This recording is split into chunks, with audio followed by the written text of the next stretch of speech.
Welcome, low ego action heroes. This is Debbie Levitt from Delta CX. Can you hear me okay?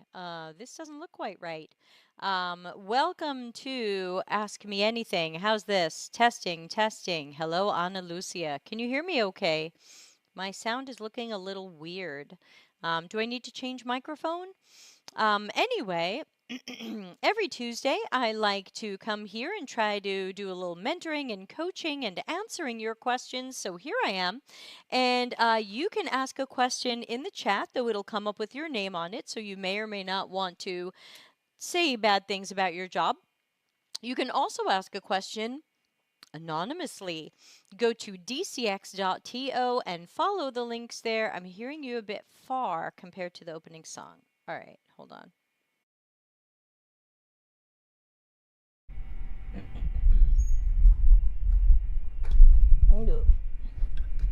How's this? Is this better? Let me know if you can hear me better here, and we won't have to worry about this microphone. Let me know if this one is nice and loud and fresh. Much better. Okay, thank you. So sorry about that. So we're supposed to have that's a lot of background noise. Oh no. Yeah, this one is really sensitive and picks up a lot of background noise. Let me turn off the air conditioners in the house.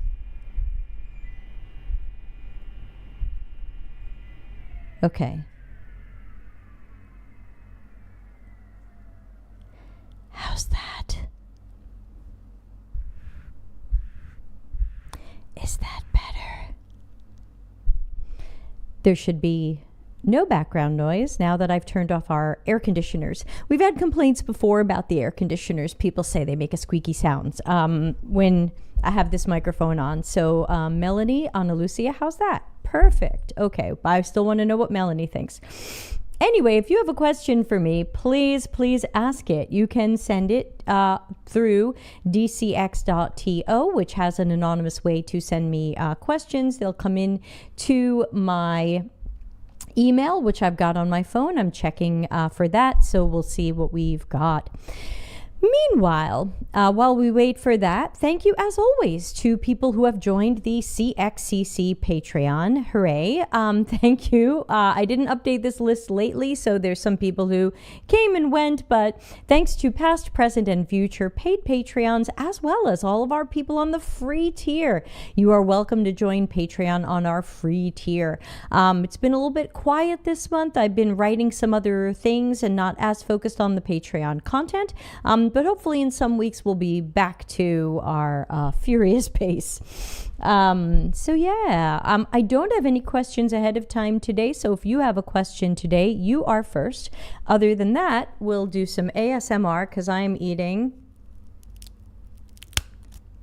They're like rice cakes, but they're made of corn.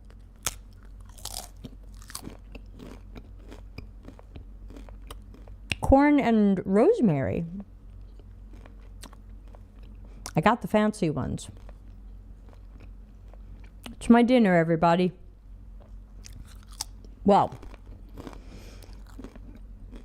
if you don't have any questions today, we can certainly wind down. There's no real reason to have corn cake ASMR up on YouTube for too long. But if you have a question, please ask it because you will be the first to get an answer.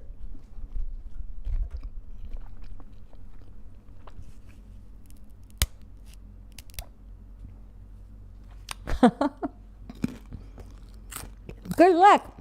Thank you. Usually I've got lots of questions. Today, not so much. We were supposed to have Dr. Nick. He's not here. Hey, R for everything. We haven't seen you in like years. Where have you been?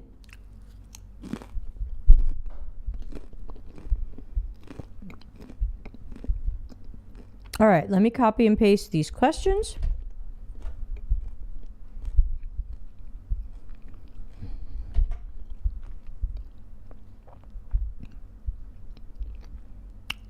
What do I think about the question of the week? All right. All right, let's do R for Everything's question, and then we'll do that one.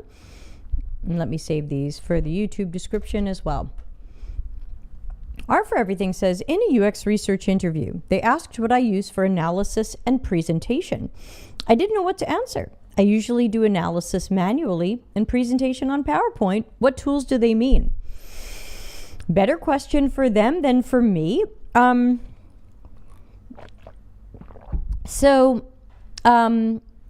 example, I might use Miro in my analysis because I'm putting up some notes or some clusters of information.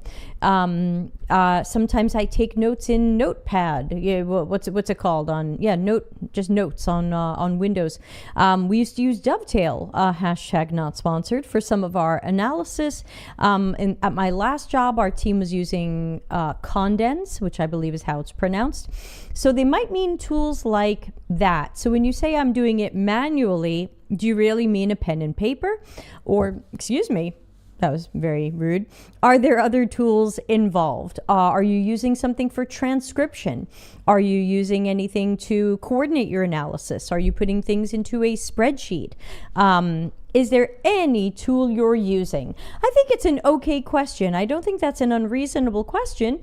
You would just need to be ready with your answer of are there any tools that you're using other than a pen and paper?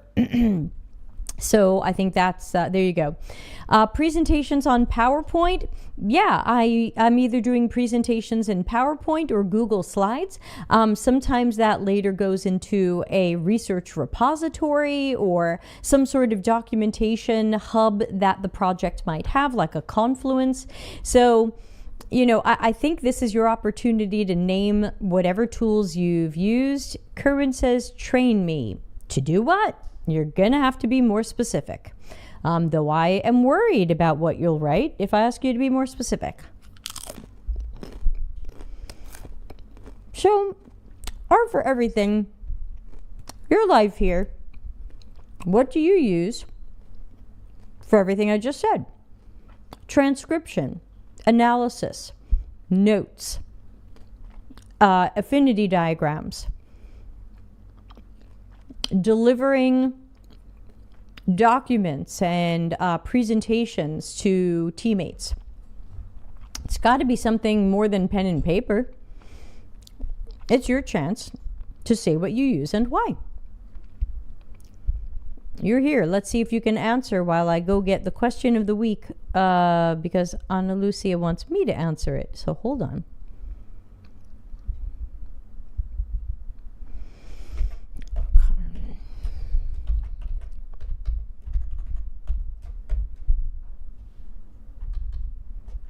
And the question, of course, these are always audience participation, so feel free to tell me what you think.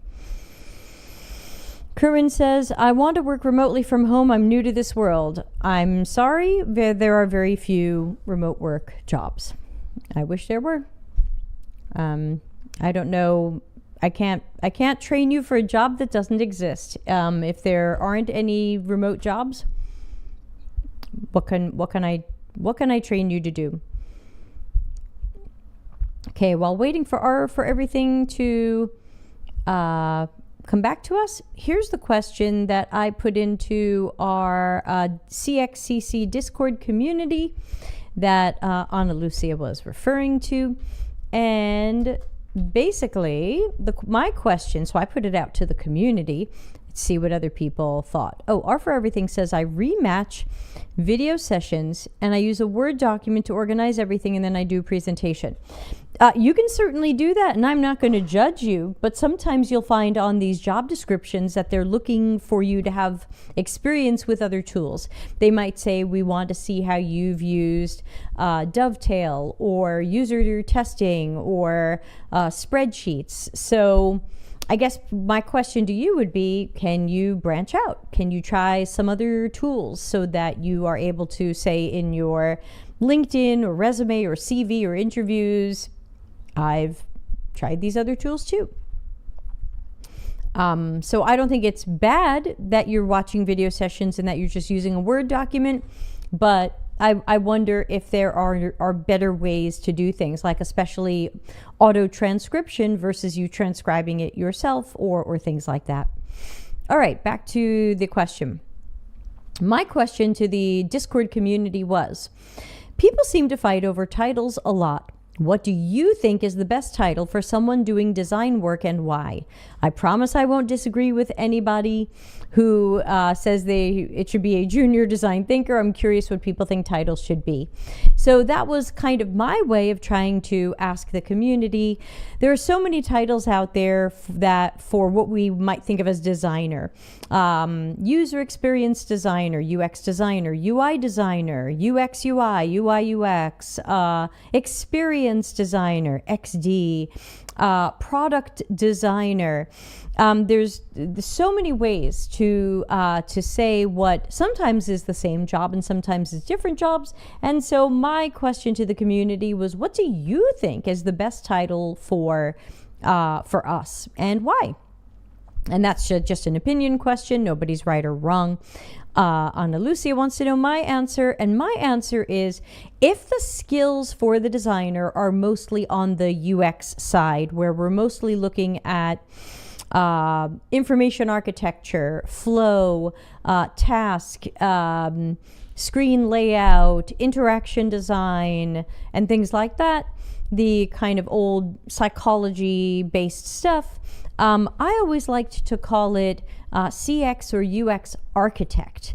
I think that calling someone an architect gives you that really deliberate sense that we are planning spaces and experiences that are going to happen over in multiple rooms, in multiple screens or areas. So I've always preferred architect. I feel like that explains what I do a lot more than designer, especially when people sometimes assume designer is a make it pretty designer. If someone is more of a visual, UI, branding designer, sometimes they call that UI designer. Right now, I think product designer is mostly that. There's a lot more make it pretty in current product design than information architecture and UX work, especially if they just want it pretty and fast. So what do I think is the right term for that? It's in my Customers Know You Suck book, but I think I wanted to call them a CX visual designer to kind of imply that they're focusing on the more visual layer of things and less on the functionality. So to me, the CX or UX architect is thinking about function and task and workflow and layouts and hierarchies and all these other things. And then your more visual designer says, okay, but what's the mood? What's the brand? What are the colors, typography? Certainly a lot of the accessibility can end up in the hands of the visual designer. So that's how I tend to break those up. They used to be completely separate jobs when I first started. If they had been jobs that were always done together, then I never would have worked in this industry because I'm not a great visual designer. That's not my strength. The other stuff is my strength. And so if I had come up through UX and we had to do both, I never would have come up through UX.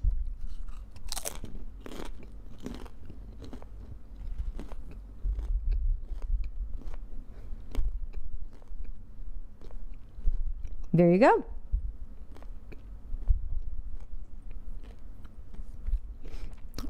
So hello, I'm Debbie from Delta CX and I'm having some corn cakes for dinner. How about you?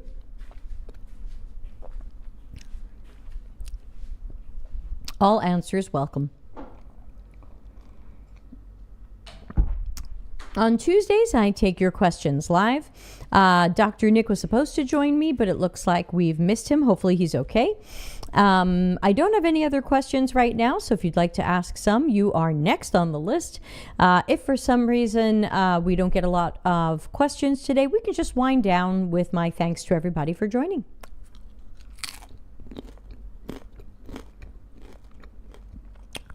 How's the ASMR going?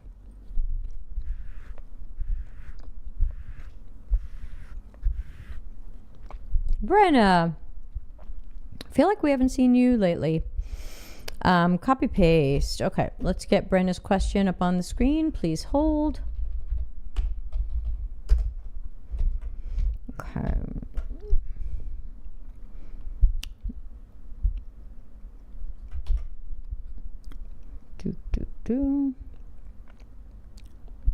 There we go. Brenna asks, hello there. In this current career climate, what advice would you give to a person with no prior experience to get into the field? I don't think I have very good news for you. There are very few jobs that welcome newbies into the field. Today I was poking around LinkedIn jobs and I found a job for a UX intern. And the LinkedIn system told me that 3,148 people had applied for it. So the problem is that many people want to get into a field that doesn't welcome new people. This isn't my fault. This isn't your fault. This is generally either the UX leadership at a company or the people above them who set budgets and say how many people we're allowed to hire. So my advice for some time now has been, yes, you are absolutely welcome to try, but nearly every employer expects prior experience. Even internships often expect prior experience. So now is a great time for you to do some good introspection and think about, why did you want to come into... So the name's not coming up, but hello LinkedIn user says, I've been UX designer for 14 years. I'm having a tough time finding a job. I think many of you know I'm having a tough time finding a job as well. And so the problem is the field currently feels a little bit closed to a lot of people. It's not easy for veterans to find a job. It's not easy for new people to find a job. So I think it's a good opportunity to think about, oh, hi, Grant. Sorry, it just says LinkedIn user, as you can see, because I use a aggregating tool. Thank you for your patience with me. Now is a really good time to be more introspective and think about, why did you want to get into UX? Because sometimes I find that the reasons people had to get into UX just don't exist anymore. Like, whoa, I'm going to make a lot of money. Salaries are going down. Whoa, it's a tech job that seems so cool. We fight with people a lot. It's not as cool as it seems on other people's YouTube videos. You know, whoa, it's really stable. No, it's not. So many of us, what was it, 70% of us got laid off, or some wild number, over the past few years. So I think it's an unfortunate but important time for us to take another look at why we would want to move into UX or stay in UX. And so I'm working on some fresh content on this very topic. I expect it to be available in September, but it's not available yet. And I hate algorithms, because if you follow me on LinkedIn, you might not hear that I have new content available. So please go to dcx.to, join my Slack community, join my Discord, join my free Patreon. This is not me asking you for money. This is me saying, be somewhere where I can get a message to you, because I will certainly post when my new content is ready and available. But the problem is you might never see that post thanks to algorithms. I also have a new mailing list. I set up a mailing list, but again, if you're in any of those online communities, you will know that that's going to be the best way to go.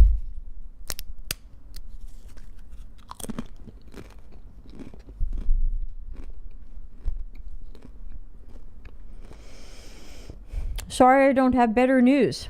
But it's tough for all of us. In fact, I'm looking at who's in the chat now based on who's commented, because I don't know who's in the chat or watching live who hasn't commented, but almost everybody here, as far as I know, is looking for a job. Brenna, maybe? R for Everything was talking about being in an interview. Kerwin wants a job. Ana Lucia, I think, is looking for a job. Melanie looking for a job. Me looking for a job. It's, yep, says Melanie. So, and I'm very open about my search as well. So, Grant as well. It's a tough time. A time for introspection.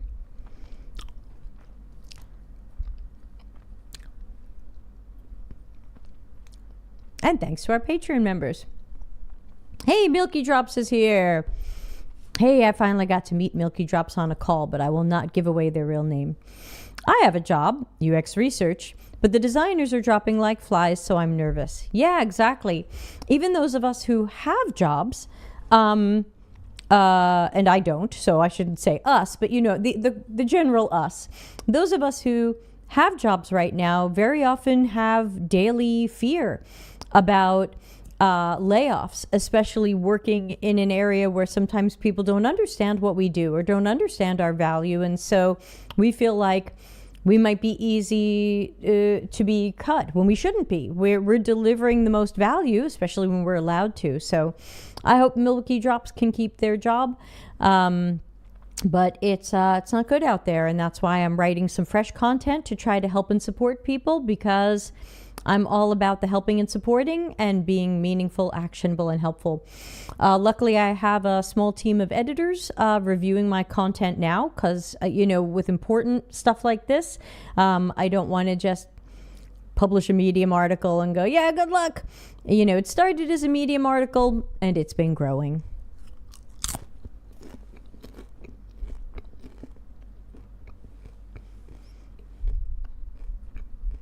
Oh, it's that Grant. Hi, Grant. Sorry, I just checked on my phone. Oh, hi, Grant.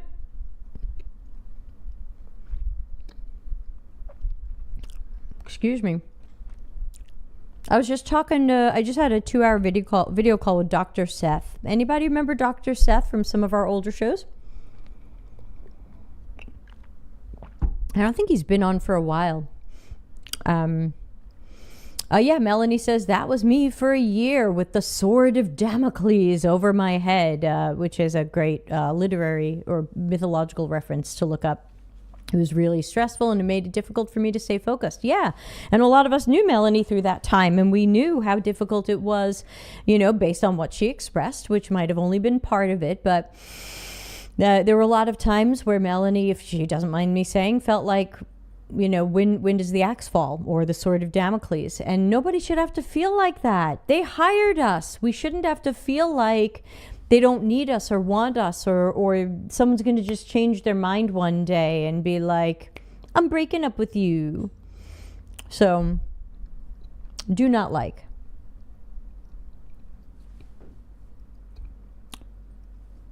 Speaking of things I do like, this is the...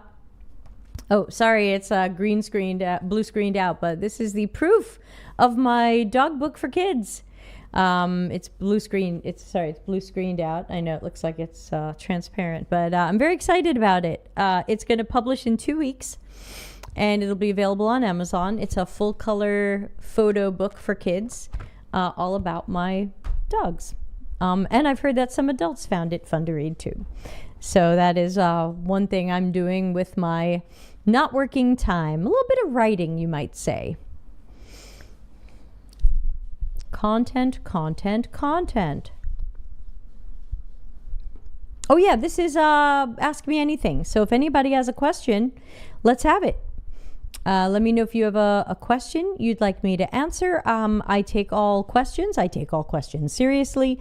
You are welcome to ask anything, especially if you think I have an opinion on it or actual knowledge in the domain.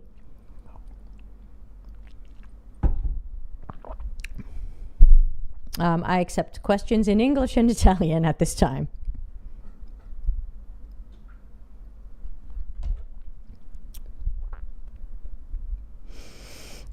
I can't play music since I would get copy strikes from YouTube, so we'll just have to do ASMR. I don't know what that sounds like. I don't hear anything through these. I wear that just for the microphone, and I thought I would hear Dr. Nick, but he didn't show up, so oops. Hope he's okay.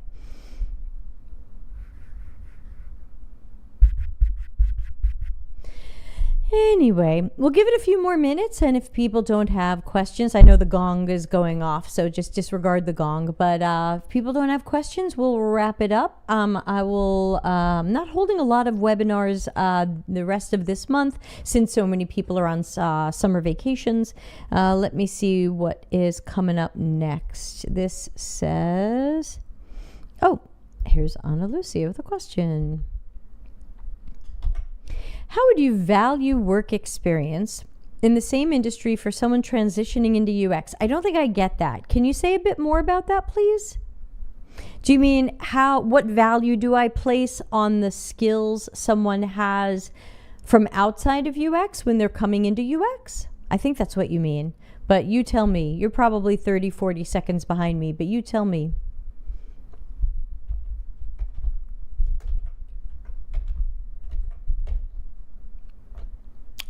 Yes. Okay. Great. Let's put that question up and let's talk about it. So I think I can only speak for myself. I don't know about what other employers do. I don't know what they value. I don't know what they prioritize. I don't know what they like and don't like. But I would say that if I were looking for a junior level UX practitioner or higher, I would expect to see some UX experience. If the job is apprentice or intern, then I expect you to have maybe some education, but not necessarily experience. So let's start by saying, if this is a junior level job or higher, I probably expect you to have done something in UX. Maybe that was a school project or a volunteer project or a freelance project or something. And these are hard to get, so not everyone's going to have them. But I typically would want to see some sort of representation of what you're able to do for the level you're at. If you are a junior, I do not expect you to show me highly strategic plans and advanced stuff. I just expect to see what's at your level. So that being said, the question is, how do I value work experience from outside of UX when evaluating a candidate? And the answer is, I normally don't pay a lot of attention to it. I know that hurts, and it's not what people want to hear.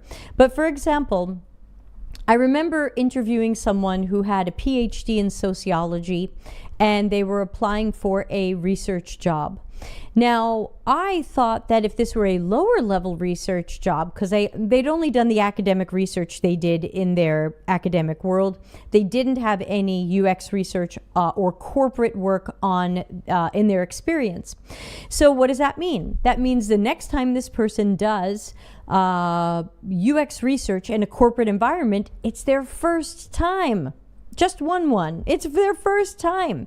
That means they're kind of junior, even if they have a PhD. Just because they have a PhD doesn't mean they come in as the lead UX researcher. They technically might not have done UX research before.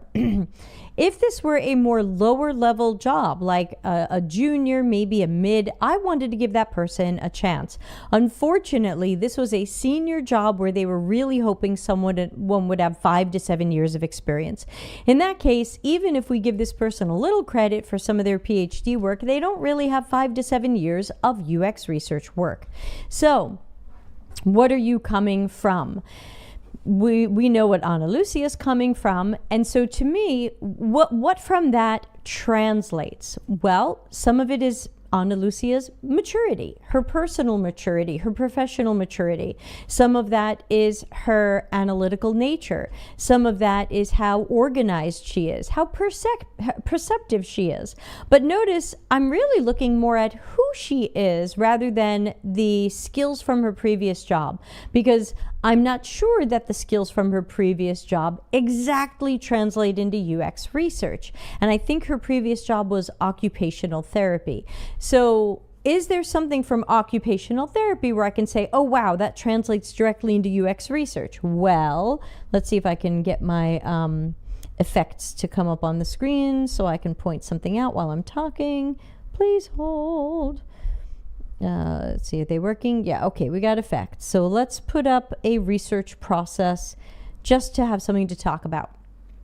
Okay. Hey, you want to be a UX researcher? Doesn't matter what you're coming from before.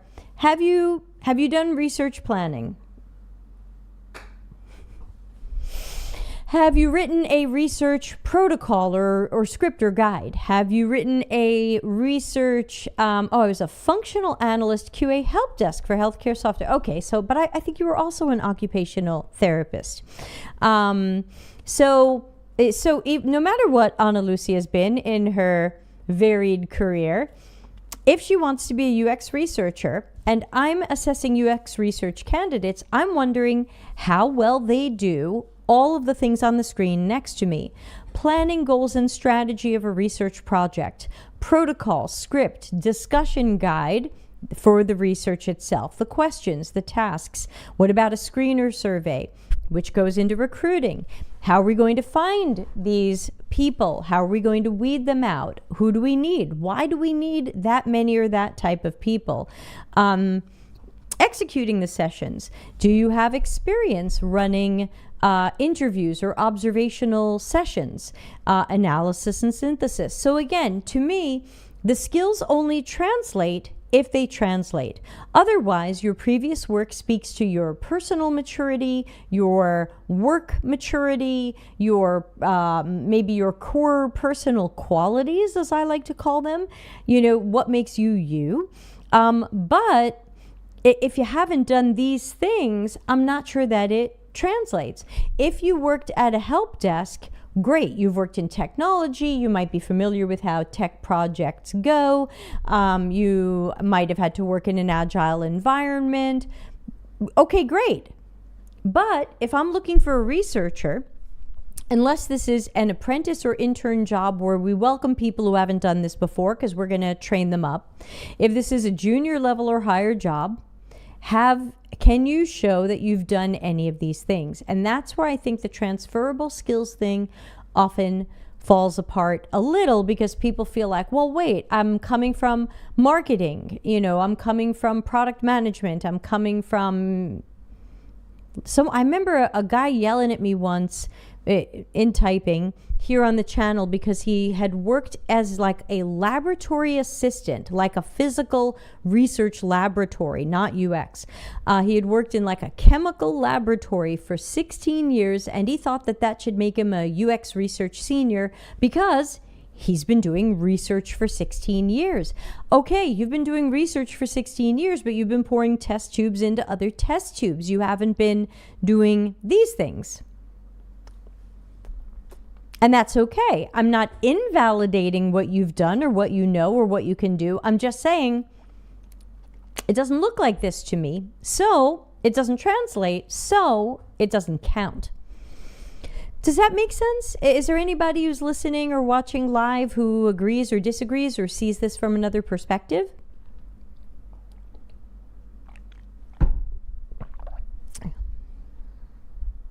Oops.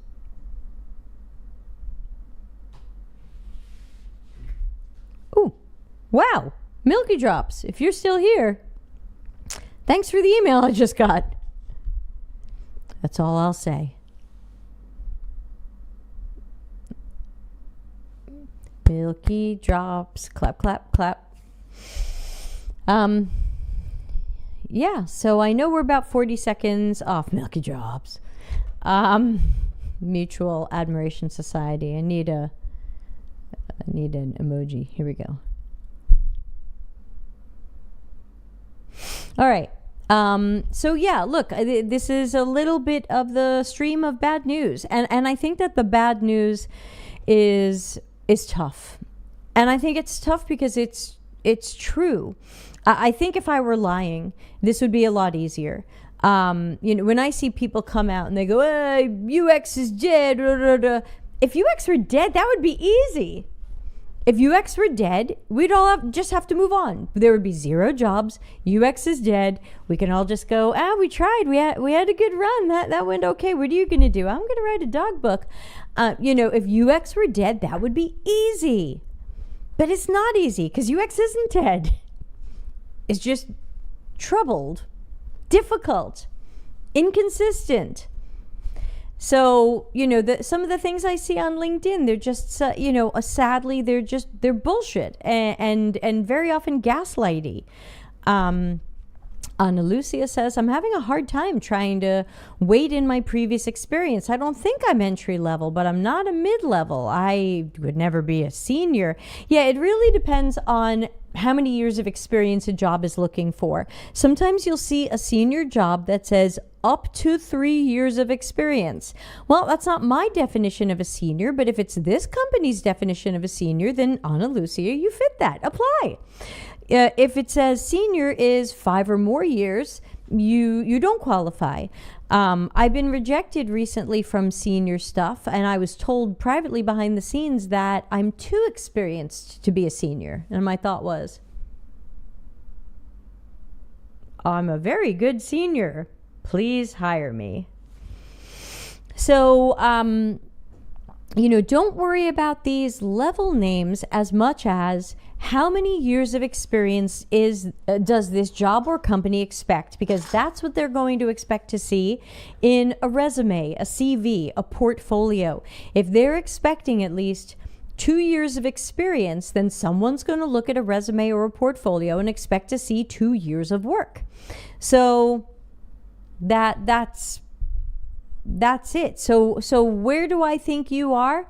I agree with you. I would have to see your work to see where do you fit. I think, Ana Lucia, you probably could get away with a mid-level job, but I think you've mostly done the one thing you're working on now, and you did it with only some coaching and help.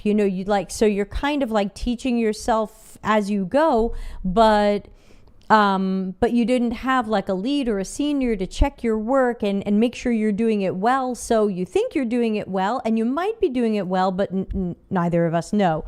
So I think you could be kind of on that edge of junior or mid-level. Depends on how many years of experience they're looking for. And I think it just really depends on the job. I think depending upon what they expected from the job, if this is going to be a really tough corporate that really expects people to have a certain amount of experience, I might think of you as more junior because you've mostly worked on the one thing that I know about as far as I know. If this is maybe a smaller company who's a little more flexible and they're open to people who have some experience but not a mountain of it, then maybe you're a great fit for that. So it's hard for me to say. I just tell people apply to the stuff you qualify to do, especially if they're going to be, 3,128. Let me see how long it'll take me to bring this image into my TV studio software. Image, browse. Where did I put it?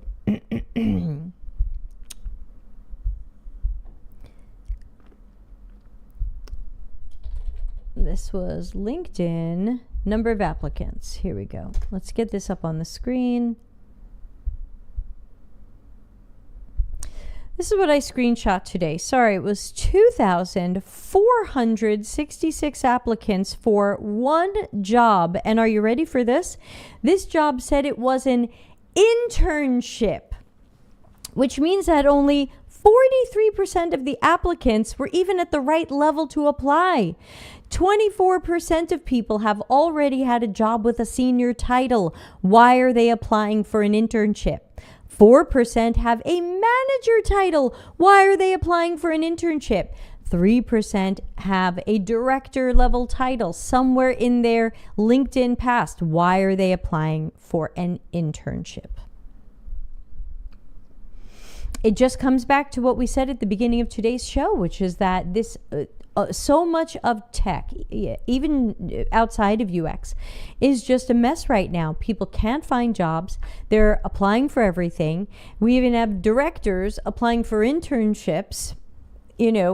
What a mess. And that company has 2,100 something applications, of which 43% might be a match. So immediately they have to take out over 1,000 applications. Ana Lucia says, is that an actual application or someone that simply clicked on it? LinkedIn has that weird thing. Yeah, I think LinkedIn is now going by, let's put it back up. Let's see if we can see what it says. Applicants. I assume that's people who LinkedIn saw apply either because it was an easy apply or because people clicked apply and then came back and said, yes, I applied for this, with 148 just in the past day.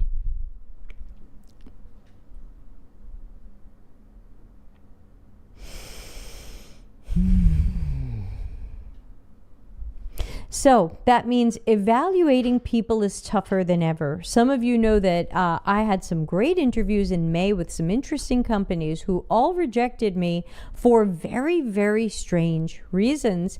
And from what I've heard, I'm not even sure they've hired anybody yet. One of them keeps reposting the job. It's just surreal. I would have been a great fit for that job. And hi, Olivia. Do you want to be on the show? No, I can't pick you up off the floor. It's Olivia the dog, everybody. Yeah, so it's difficult and it's messy, and that's why I'm writing some fresh content on what do we do now? It's still secret, so that's mostly what I'm willing to say about it, but I hope it'll be out. If I can really push it fast, it'll come out in the second week of September. If I can't push it too fast, it'll come out third week of September, maybe. Ana Lucia says, I've seen recruiters saying the numbers don't quite match. Even though it says they have X number of applicants, it's how many people clicked on it. Yes, sometimes it's how many people clicked on it. Oh, what is this in your ear? What? Oh, sorry. What is this? Sorry, my dog had something weird in her ear. I got it out. It was spiky. It must hurt.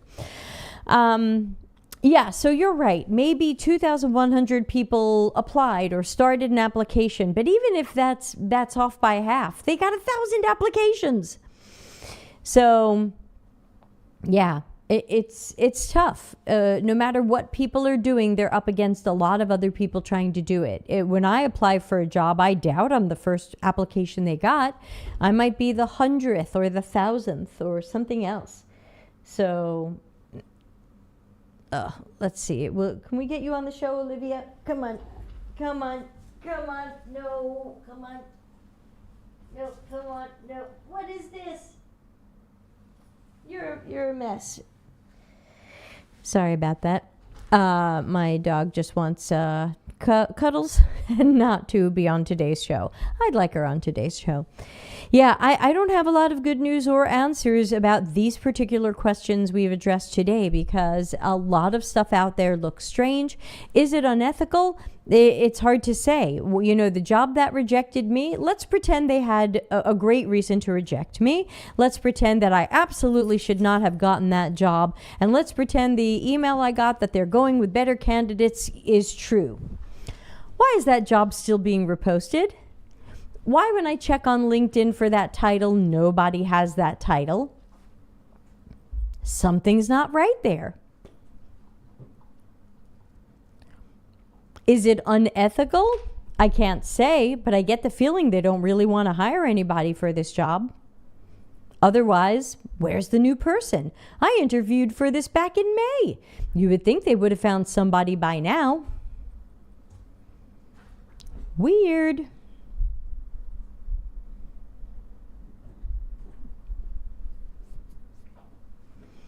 All right. So I don't see any other questions coming in, so maybe it is a good time to wrap up for today. Ana Lucia says, I would say it's a bit unethical coming from LinkedIn. If it's not truthful, why are they sharing this information with possible applicants to send them on a doomsday spiral? I think that... Look, LinkedIn can only know what happens on its site. If people click apply, then wouldn't you assume that many of the people then applied? No, yes. You know, that seems like a good assumption, but maybe not everybody applied. Maybe somebody decided to cook lunch, or they didn't like the application, they didn't apply.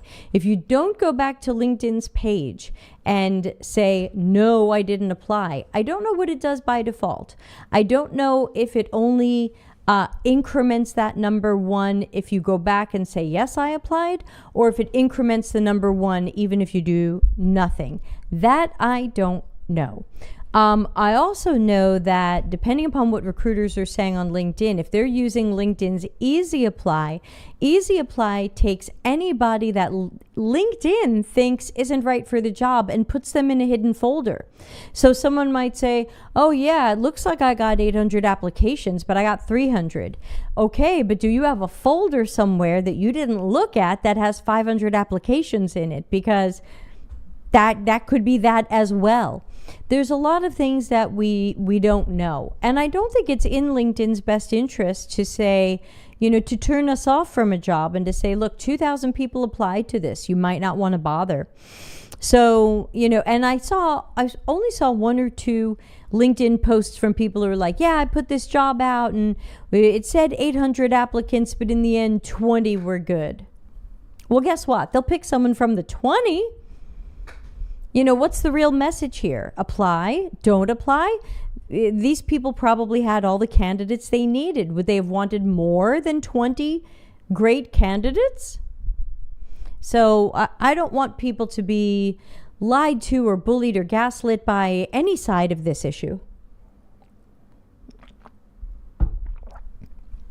Some recruiters want to have big databases of people that they can go back to later and try to find jobs for because they get paid when they put people in a job. So maybe they're acting like, yeah, keep applying. I want people in my database. But I can't tell you what's really happening in any of these. I can only tell you that when I see over 100 applicants for something, I am less likely to apply because I assume that even if 10, 20 of them are good, they can hire from those 10 or 20. If I really love the look of the job, I might apply anyway. But in general, I go up. I'm probably on the bottom of a very big pile.